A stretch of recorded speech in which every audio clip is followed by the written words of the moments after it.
नमस्कार दर्शकों, स्वागत है आपका आज के हमारे कृषि दर्शन कार्यक्रम में। जैसा कि आप जानते हैं कि हर दिन हम लेकर आते हैं आपके लिए कृषि दर्शन कार्यक्रम, जिसमें हम विभिन्न विषयों पर जानकारियां आपको प्रदान करते हैं। तो इसी कार्यक्रमों की श्रृंखला में आज हम आपके समक्ष प्रस्तुत हुए हैं एक नया विषय लेकर, जिसका शीर्षक है हिमाचल प्रदेश में बांस की खेती की संभावनाएं। तो इस विषय पर अधिक जानकारी देने के लिए हमारे साथ आज हैं औद्यानिकी एवं वानिकी विश्वविद्यालय नौणी के assistant professor doctor Shri Dhirendra Kumar ji. तो डॉक्टर साहब, आपका बहुत बहुत स्वागत है इस कार्यक्रम में। धन्यवाद जी। तो जैसे हम बांस की बात कर रहे हैं डॉक्टर साहब, तो हम बात कर रहे हैं कि बांस की खेती की क्या संभावनाएं हिमाचल प्रदेश में। तो इसके बारे में कुछ बताएं, बांस क्या है और इसमें क्या उपयोगिता है इसकी दिनचर्या में, दैनिक जीवन में। जी देखिए, बांस एक बहुमुखी बहुमूल्य घास की एक प्रजाति है जी, जो कि किसान आए दिन दिनचर्या में कहीं ना कहीं उपयोग में लाता है जी। इसके निजी उपयोग के बारे में बात करें तो किसान जो खेतों में उपकरण बनाए जाते हैं जी, उसके लिए बांस का उपयोग होता है जी, पशुओं के लिए चारा, साथ ही साथ आप इसके साथ जो बाड़बंदी जी, जिससे जंगली जानवर खेतों पे फसलें बर्बाद ना करें, जी, इसके लिए भी उपयोग किया जा सकता है। जी, व्यावसायिक तौर पर बांस को फर्नीचर बनाने के लिए, कंस्ट्रक्शन काम के लिए, और जैसे कि आजकल बोतल्स, बैग्स, जी, प्लास्टिक को रिप्लेस करने के लिए बांस के विभिन्न तरीकों से उपयोग में लाया जा रहा है। जी। जैसे हम इसमें देखते हैं कि स्ट्रॉज भी यूज़ होती हैं। जी, फर्नीचर बिल्कुल। है जी। तो इसमें सर हम बात कर रहे हैं हिमाचल प्रदेश की, जब हम बात करें तो इसमें क्या संभावना है बांस की, क्योंकि अभी तक तो हम बांस को ज़्यादा देखते नहीं हैं कि बहुत ज़्यादा जगह पे लगा है या किसान इसको कमर्शियली लगा रहे हैं। तो क्या संभावना है, क्या देखते हैं आपकी, कहाँ कहाँ किस किस ज़िलों में इसकी संभावनाएँ हैं? देखिए, बांस की हिमाचल प्रदेश में काफ़ी संभावनाएं हैं। जी, आमतौर पर बात करें हिमाचल के निचले एवं मध्य पर्वतीय जिले जी, जैसे कि ऊना, हमीरपुर, बिलासपुर, सिरमौर, जी, इन क्षेत्रों पे बांस को अच्छी तरह से आप उपयोग में ला सकते हैं। जी, किसान के पास कहीं ना कहीं थोड़ी बहुत कुछ ऐसी ज़मीन होती है, बंजर भूमि होती है, जहाँ पर कुछ भी नहीं उगा सकते। जी, तो उन जगहों पे अगर आप वैज्ञानिक तरीके से बांस की खेती करें तो आप उससे अच्छी खासी आय कमा सकते हैं। जी। तो जैसे आपने बात किया कि लगभग गर्म इलाकों में आप इसे लगा सकते हैं बांस को, जी। है ना। तो सर, जैसे हम बात कर रहे हैं कि गर्म इलाकों की बात करी हमने, लोअर जो हिमाचल का एरियाज़ है वहाँ लगा सकते हैं। तो इसमें कौन कौन सी प्रजातियाँ हैं जो प्रमुख हैं, कौन सी प्रजातियाँ लगाते हैं हिमाचल में? अगर लगा रहे हैं तो कौन सी लगा रहे हैं, या लगानी चाहिए तो कौन सी लगानी चाहिए?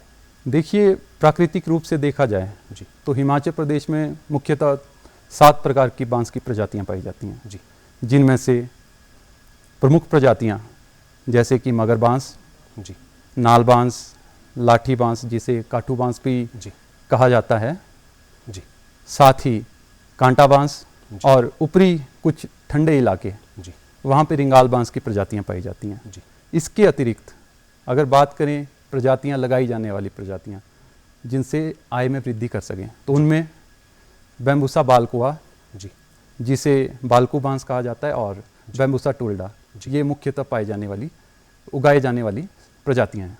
जी। तो जैसे हम बात कर रहे हैं डॉक्टर साहब वैज्ञानिक तरीके की, अगर हमें इसे, आपने कहा कि वैज्ञानिक विधि से लगाना चाहिए, तो वैज्ञानिक विधि में क्या क्या आता है, कैसे कैसे हमें जो किसान है या बागवान भाई जो लगाना चाह रहे हैं, तो क्या क्या स्टेप्स को फॉलो करें या क्या क्या चीज़ें वो इसमें कर सकते हैं? शुरुआत कैसे करें, मतलब अगर उन्हें बांस उगाना है अपने जी। खेत में? जी, देखिए, वैज्ञानिक तरीके से अगर बांस की खेती की जाए जी, तो किसान काफ़ी अच्छी आमदनी कमा सकता है। इसके लिए सही प्रजाति का चुनाव करना बहुत आवश्यक है। जी, किस जगह पे आप बांस की खेती कर रहे हैं, वहाँ की जलवायु कैसी है, जी, ये सब निर्भर करता है बांस की अच्छी जी। फसल अच्छी उपज करने के लिए। जी। तो जी। जैसे कि अगर हम लोअर हिमाचल, अगर बिलासपुर की बात कर रहे हैं, या जो निचले हिमाचल के क्षेत्र हैं, हमीरपुर हो गया, ऊना हो गया, तो यहाँ पे कौन सी प्रजाति जो है मुख्यतः वो लगाते हैं किसान, या लगानी चाहिए उन्हें? निचले बांस की, क्षेत्रों में जी। तो देखिए, जैसे मगर बांस, जी, लाठी बांस हो गया, जी, और साथ ही बालकू बांस जिसे बैम्बूसा बालकोआ कहा जाता है, जी, और बैम्बूसा टोल्डा, ये मुख्यतः आसानी से उगाए जाने वाली प्रजातियां हैं इन क्षेत्रों में। जी, तो जैसे हमने जब बात की कि गर्म इलाकों में जनरली ये लग रहा है, तो इसमें जलवायु का तो हमने देख लिया कि इसको गर्म तरह की जलवायु चाहिए जी। जनरली बांस के लिए। तो जब हम मृदा पे आते हैं डॉक्टर साहब, तो मृदा किस तरह की चाहिए और बांस को हम कैसे कैसी मृदाओं में लगाते हैं, उस पर कृपया प्रकाश डालें। बांस की बात करें तो वो हर किस्म की मिट्टी पे आसानी से उगाया जा सकता है जी। पर जो मिट्टी थोड़ी सैंडी लोम जिसे हम कहते जी। हैं, रेतीली दोमट मिट्टी जी। या दोमट मिट्टी, जी। जहाँ पे पानी की निकासी अच्छी हो, जी। जहाँ पे पानी ना ठहर पाए ज़्यादा, जी। तो उन सब जगहों पे बांस को अच्छे से और अच्छी ग्रोथ के साथ उगाया जा सकता है। जी। तो इसमें सर हम जब बात कर रहे हैं प्रवर्धन की, तो प्रवर्धन की क्या क्या विधियां हैं, जिसमें प्रोपेगेशन की हम बात करते हैं, तो क्योंकि इसके हम बीज देखते हैं या फ्लावरिंग देखते हैं तो बहुत लेट आती है, या फूल तो हमने कभी देखे ही नहीं होते हैं जनरली बांस पे, तो वो किस तरह से इसका प्रवर्धन कैसे करते हैं हम। जी, आपने सही कहा, फूल बांस पे बहुत कम देखने के लिए मिलते हैं। बांस के प्रवर्धन की विधि मुख्यतः 2 तरीके से की जाती है। जी। जैसे एक तो बीज से हो गया, जो कि मुख्यतः आप आसानी से नहीं पा सकते हैं। जी। क्योंकि इसमें जो बांस के पौधे हैं जी। अपने पूरे जीवन काल में सिर्फ एक ही बार फूल देते हैं जी। और उसके बाद सूख जाते हैं। तो इसीलिए बांस को बीज की सहायता से तैयार करना थोड़ा मुश्किल होता है। जी। दूसरी विधि आती है, आप इसे वेजिटेटिव जिसे कहते हैं, बिना बीज के, जैसे कि राइजोम, जो भूमि के अंदर की जड़ें। जी, अलैंगिक विधियां जिनको हम कहते जी, हैं। अलैंगिक विधियाँ, जी। सही कहा आपने, उसके माध्यम से आप इसे उगा सकते हैं। जी। उसमें विभिन्न प्रकार की फिर वैज्ञानिक विधियां हैं, जी। जैसे कटिंग्स, जी। 1 से 2 साल पुराने बांस की अगर आप कटिंग्स निकाल के जी। आप इसके 2 से 3 नोड जिसे कहते हैं गांठें, जी। 10 से 20 सेंटीमीटर लंबी एक कटिंग जिसमें 2 से 3 गांठें हों, जी। उसमें थोड़ा सुराख करके अगर आप, एक केमिकल होता है नेप्थलीन और नेप्थलीन, ठीक है, जी। तो आप इसे 2 ग्राम पर 10 लीटर में आप मिला के बांस को उसमें भिगो के रखिए और भूमि के अंदर 2 से 3 सेंटीमीटर जी। उसके अंदर अब आप रोपण कर देंगे तो ये एक अच्छा पौधा तैयार करता है। जी, तो इन्हें डॉक्टर साहब हम वैसे ही लगा देते हैं या उसके लिए नर्सरी लगती है, तो नर्सरी कैसे मैनेज करें अगर जो नर्सरी में लगाना चाहते हैं पहले पौध को, क्योंकि आपने कहा कि जैसे हम वेजिटेटिव प्रोपेगेशन कर रहे हैं या अलैंगिक विधियों का इस्तेमाल कर रहे हैं, तो उसमें पौध को तो हम डायरेक्टली लगा लेते हैं उसकी कटिंग से या राइजोम जिसको हम कह रहे हैं, तो उससे हम मतलब उसमें नर्सरी को कैसे मैनेज किया जाए अगर कोई नर्सरी में लगा रहा है। जी, नर्सरी देखिए, नर्सरी बनाने के लिए सबसे पहले जो मीडिया बनता है उसमें, जी, जिसमें मिट्टी, जी, गोबर जी, और रेत बराबर मात्रा में मिला के जी, आप नर्सरी का जो मीडिया तैयार करते हैं। जी। उसके पश्चात जब जो कटिंग, अगर आप कटिंग से लगा रहे हैं, राइजोम से लगा रहे हैं या फिर बीज के माध्यम से लगा रहे हैं, जी, उसको आप नर्सरी में लगा देंगे। फिर उसको नियमित रूप से सिंचाई करनी पड़ती है। जी, या तो आप उसके ऊपर मल्चिंग कर सकते हैं जिससे उसमें जो नमी है मिट्टी में वो बनी रहती है। तो ये सब विधि के साथ साथ 10 से 20 दिन या 40 दिन के अंदर अंदर आपके पास नई पौध तैयार हो जाती है। जी, जी, जी। तो इसमें ये पौध तो तैयार हो गई, तो इसके बाद हमें क्या सिंचाई की भी आवश्यकता है बांस के लिए, क्योंकि आपने कहा कि अगर जल ठहरता नहीं है जिस मृदा में, उसमें जनरली ये ग्रो होते हैं या इन्हें लगाया जाता है बांस को, तो उसमें सिंचाई की भी आवश्यकता रहती होगी। तो शुरुआती दिनों में जी, जब आप नर्सरी में लगा रहे हैं, जी, या जिस समय आपने शुरुआती दिनों में जब आपने पौधारोपण किया है, जी, तो उस समय पे आपको थोड़ी बहुत पानी की आवश्यकता होती है। जी, फिर उसके बाद ये पौधा खुद अपने आप बढ़ता रहता है। जी।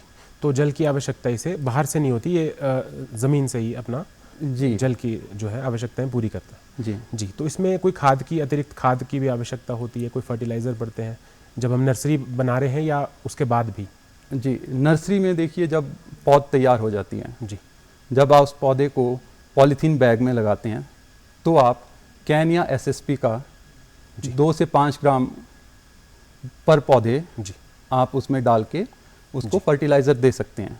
या फिर जब आप प्लांटेशन कर रहे हैं वहाँ पे आप 2 से 4 किलो गोबर प्रति पौधा आप उसमें डालकर आप पौधे को लगा सकते हैं। जी, तो इसमें जैसे नाइट्रोजन की आवश्यकता ज़्यादा रहती है इन पौधों को, क्योंकि हमने ये सुना है कि नाइट्रोजन का आवश्यकता ज़्यादा रहती है, तो उसके जी लिए हम कुछ अलग से डालते हैं कि इससे ही जी, आपूर्ति हो गोबर और एसएसपी अगर आप डालते हैं तो उसी से ही जी। उसकी न्यूट्रिएंट्स की जो रिक्वायरमेंट जो जी। डिमांड है वो पूरी कर सकता है पौधा। जी, तो इसका जब हम उत्पादन की बात कर रहे हैं तो कितने समय में अगर पौध तैयार हो जाती है, जैसे हमने बात किया कि ट्रांसप्लांट हमने कर दी, मान लीजिए नर्सरी से निकाल के हमने जहां हमको लगानी है वहाँ लगा दी है, तो उसके बाद कितने समय बाद जो है किसान उसका उत्पादन ले सकता है और उसकी पौध तैयार हो जाती है, जिसको वो अपने दूसरे अपने कमर्शियल चीज़ों के लिए इस्तेमाल कर सकता है या बेचने के लिए इस्तेमाल कर सकता है? जी देखिए, जब आप पौधे लगाते हैं तो उसके ठीक 3 से 4 साल बाद जी। आपके पास पौधा पूरी तरह तैयार हो जाता है, जी। पक जाता है। तो इसे आप फिर अपने नियमित रूप से हर साल काट सकते हैं और जो मार्केट है या फिर जो लोकल आपके पास ट्रेडर्स होते हैं उनको आप आसानी से अच्छे दामों पर बेच सकते हैं। जी, तो इसमें कितना उत्पादन हमें लगभग मिल जाता है देखने के लिए, पर प्रति हेक्टेयर की बात करें या बीघा के हिसाब से भी बात करें हिमाचल प्रदेश के संदर्भ में, तो कितना हम लगभग ले सकते हैं उपज, एक पैदावार में कितना ले सकते हैं? जी देखिए, इसे लगाने के लिए एक स्पेसिंग जैसे 5 बाय 5 जी। मीटर जी। के डिस्टेंस पे या फिर 10 बाय 10 जी। हाई डेंसिटी और लो डेंसिटी पे आप इसे लगा सकते हैं। अगर आप 5 बाय 5 की डेंसिटी पे लगा रहे हैं तो प्रति हेक्टेयर आपके पास कम से कम 400 पौधा लग जाता है। जी। तो 400 पौधा एक साल में 4 से 5 नए पौधे, नए नाल जिसे हम कहते हैं, कल्म्स कहते हैं, बैम्बू कल्म्स कहते हैं, वो तैयार कर पाता है। जी। तो प्रति हेक्टेयर हमारे पास इस तरह से अगर एक पौधा 5 तैयार कर रहा है तो 400 हमारे पास पूरे 2000 के आसपास जी। हमारे पास कलम तैयार हो जाती हैं और प्रति कलम 100 से 150 रुपये आपके पास बिकता है। जी। तो आप अच्छी खासी 2 से 2.5 लाख तक इनकम आप जनरेट कर सकते हैं प्रतिवर्ष। तो इसके अलावा सर, जैसे हम बांस की बात करते हैं तो बांस के और क्या क्या उपयोग हैं, हमने कुछ बातें कही, तो इसमें हिमाचल में क्या कोई मार्केट है इसका भी, बांस के उत्पादों का, या फिर बांस का भी अगर हम बात करें सीधा सीधा? जी बिल्कुल, हिमाचल में अभी पिछले साल ही एक ऊना में बताना चाहूँगा मैं, एक बैम्बू विलेज जी इसका उद्घाटन किया गया था, जी, जिसमें बैम्बूज के टूथब्रश के हैंडल्स जो होते हैं उसको बनाने के लिए एक प्रोसेसिंग यूनिट बनाई गई है। जी। तो किसान भाई वहाँ पे अपने उत्पादन को वहाँ पे अच्छे दामों पर बेच सकते हैं। इसके साथ साथ स्किल डेवलपमेंट, प्रशिक्षण, जी जी, इसके लिए आप अच्छे दामों पर वहाँ पे बेच सकते हैं। जी। जी, तो मतलब मार्केट हिमाचल में धीरे धीरे डेवलप हो रहा है, अभी तक उतना मार्केट नहीं है जितना हम बात कर रहे हैं। जी, आप निजी तौर पे जो लोकल ट्रेडर्स होते हैं जी, उनके साथ आप मिलके इसका निर्यात कर सकते हैं।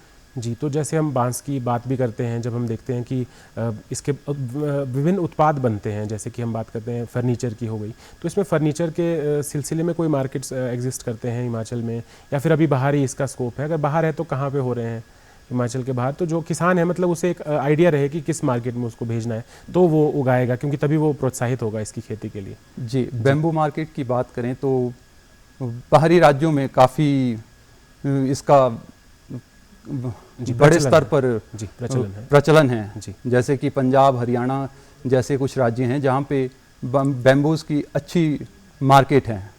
जी, पेपर पल्प की इंडस्ट्रीज़ हैं, वहाँ पे आप अच्छे दामों पर बांस को बेचकर मुनाफा कमा सकते हैं। जी, मतलब इसमें हम कागज़ की फैक्ट्रीज़ में भी हम बेच सकते हैं जो किसान इसे लगा रहे हैं। तो कागज़ का उत्पादन कैसे किया जाता है, इससे थोड़ा सा प्रकाश डालें अगर आप, तो बांस से हम कैसे करते हैं?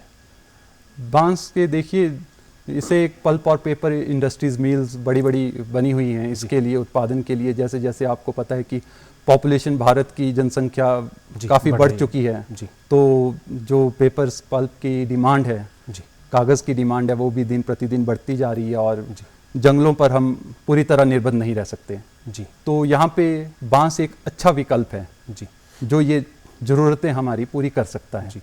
जी डॉक्टर साहब, इसमें एक बात भी थी, जैसे हम बांस को पहले, जब हम इंडियन फॉरेस्ट एक्ट की बात करते तो बांस को पेड़ की श्रेणी में लिया जाता था, तो अभी कुछ समय पहले हमने देखा है कि ये घास की श्रेणी में आ चुका है। तो इसमें क्या बदलाव हुए हैं, क्या आपको लगता है कि इसका क्या फ़ायदा होगा किसान को? तो उस पर कृपया आप प्रकाश डालें। जी बिल्कुल। जी। जैसे हम जानते हैं 2017 से पहले बांस को पेड़ों की श्रेणी में रखा गया था, जी। जो इंडियन फॉरेस्ट एक्ट है हमारा 1927 का। जी। तो इसमें क्या होता था कि किसान अपनी मर्जी से बांस को काट नहीं सकता था जी। और दूसरा उसे ट्रांसपोर्ट नहीं कर सकता था। जी। लेकिन बांस की खेती को प्रमोट करने के लिए, बढ़ावा देने के लिए जी। इसे इंडियन फॉरेस्ट एक्ट से बाहर कर दिया गया, घास की श्रेणी में डाल दिया गया। जी। इससे किसान को फ़ायदा यह रहा, इसे बिना किसी दिक्कतों से किसान अपने खेतों में इसे उगा सकता है, जी। अपनी मर्जी से इसे काट सकता है जी। और इसे ट्रांसपोर्ट करने के लिए भी किसी स्टेट फॉरेस्ट से जी। परमिट की ज़रूरत नहीं पड़ती। जी। तो अगर हम देखें सर कि अगर हम बांस पे आ गए हैं और बांस और मतलब पेड़ों का जो हम वो कर रहे हैं कि उनको प्रोटेक्शन दे रहे हैं, तो इसमें जंगल के बचाने के लिए हम कैसे इसको इस्तेमाल कर सकते हैं, बांस के लिए कोई उपयोगिता? क्योंकि हम जानते हैं कि अगर बांस की ओर लोग मूव करेंगे तो ऑटोमेटिकली कि पेड़ों से उनकी जो है निर्भरता जो उनके ऊपर थी वो ख़त्म हो जाएगी। जी। तो इसमें आप क्या रेकमेंड करते हैं कि क्या होना चाहिए? देखिए, बांस को प्रमोट करने के लिए जैसे हमारी मौजूदा भारत सरकार है, जी। बढ़ चढ़ के हिस्सा ले रही है। जी। अभी उदाहरण के तौर पर अभी बात करें तो महाराष्ट्र में अभी एक नेशनल हाईवे बना, जी। जिसमें जो क्रैश बैरियर होते हैं, जो रोक लगाने के लिए सड़कों के किनारे जी। पहले स्टील और लोहे की रेलिंग्स बनी होती थी, जी। वो बांस से बनाई गई, जी। जो कि विश्व भर में पहली 200 मीटर लंबी जी।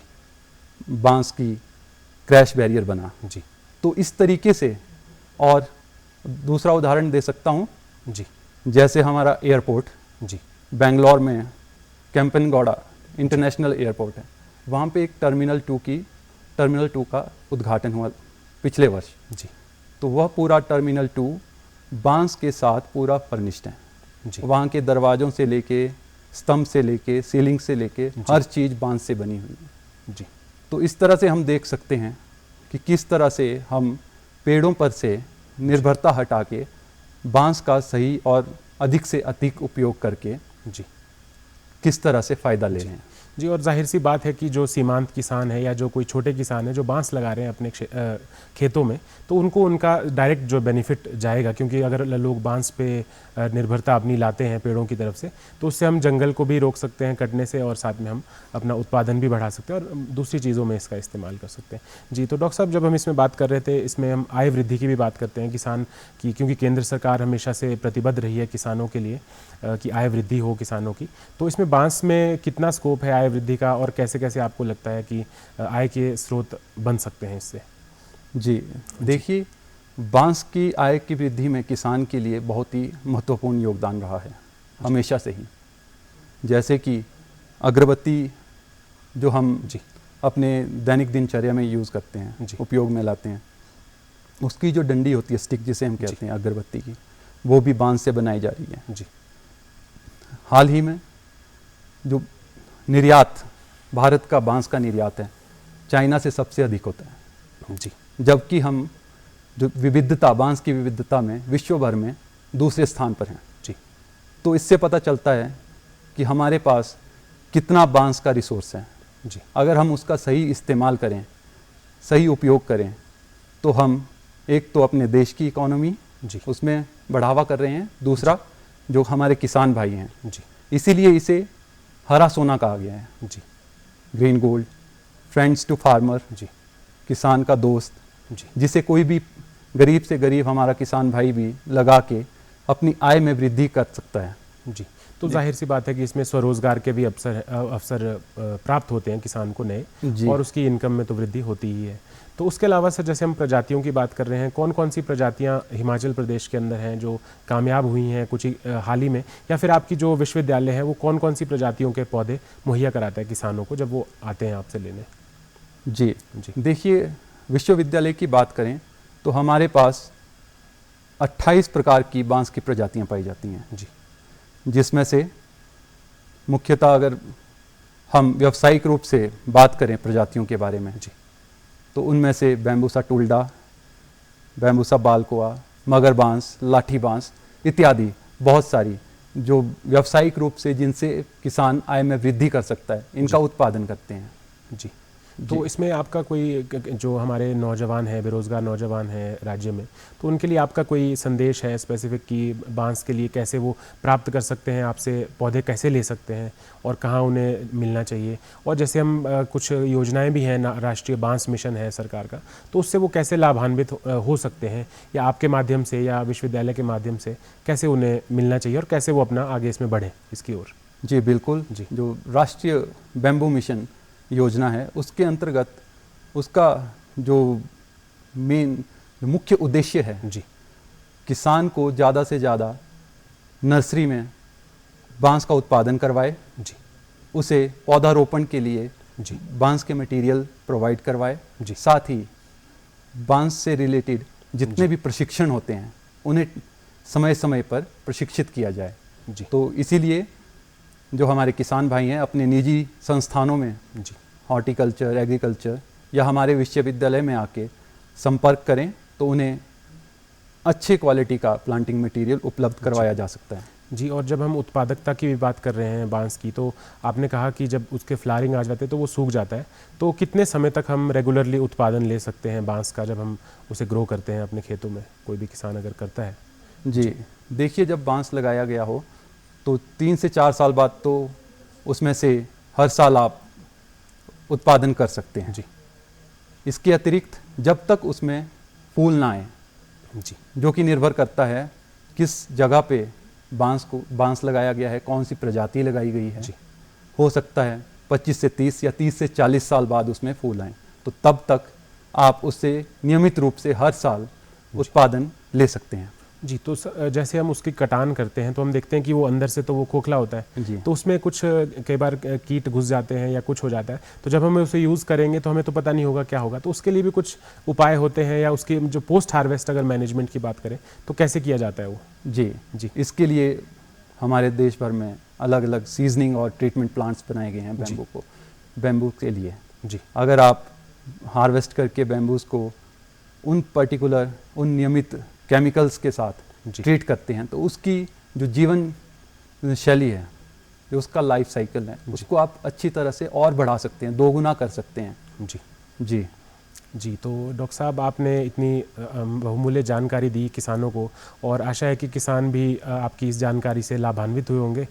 और इसमें और अधिक अगर आप कुछ देना चाहें संदेश अगर अपनी तरफ से, तो आप कुछ कहना चाहेंगे हमारे दर्शकों को, किसान भाइयों को?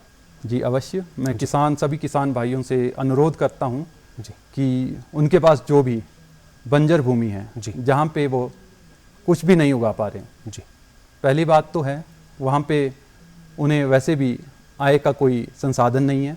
अगर वो बांस लगाते हैं वहाँ पे, तो एक तो वहाँ पे उनकी आय में वृद्धि होगी, दूसरा उस भूमि की उपज में भी बढ़ोतरी होगी। जी, जी। तो डॉक्टर साहब, आपने इतनी जानकारी दी हमारे दर्शकों को और आप हमारे स्टूडियो में आए, तो उसके लिए बहुत बहुत धन्यवाद। तो दर्शकों, आपसे मिलेंगे अगले अंक में, क्योंकि आज तो हमारा समय यहीं तक था, तो अगली बार आपसे मिलेंगे, और तब तक के लिए नमस्कार।